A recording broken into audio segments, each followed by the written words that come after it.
आतिफ अपने घर पहुंचता है, देखता है घर में पूरा अंधेरा है। कोई भी लाइट्स ऑन नहीं है। उसे थोड़ा अजीब लगता है क्योंकि उसकी माँ घर पे ही थी। वो अंदर जाता है और अपने माँ को आवाज देता है। माँ।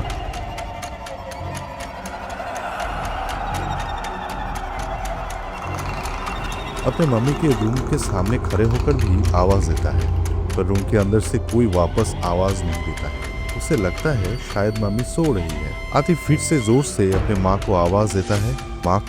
लेकिन रूम के अंदर से सब कुछ शांत होता है, इतना शांत कि घड़ी की टिक टिक से लेकर अपने सांसों की आवाज को वो सुन सकता है। आतिफ को पता नहीं पर क्यों किसी चीज का डर सा लगने लगता है। वो रूम का लाइट भी ऑन नहीं कर पा रहा था क्योंकि लाइट का स्विच रूम के दूसरे कोने में था।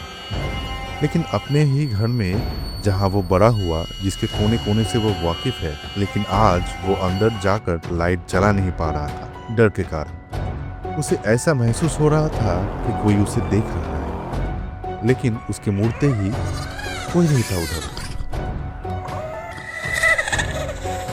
इसकी वजह से आतिफ का डर और भी बढ़ गया। अब तो आतिफ अपना हार्ट बीट भी सुन पा रहा था। पसीने की वजह से उसके कपड़े भी भीग गए थे, उसका गला भी सूख रहा था। आतिफ अब अपने अंदर थोड़ा हिम्मत लाता है, दीवार पे अपना पीठ लगाकर स्विच बोर्ड की तरफ धीरे धीरे आगे बढ़ता है। 3-4 स्टेप चलने के बाद उसके पैर के नीचे गीला गीला सा कुछ लगता है। ये क्या है, अंधेरे की वजह से उसे समझ नहीं आ रहा था। शायद पानी होगा। ये सोचकर आतिफ आगे बढ़ता है और लाइट ऑन करता है।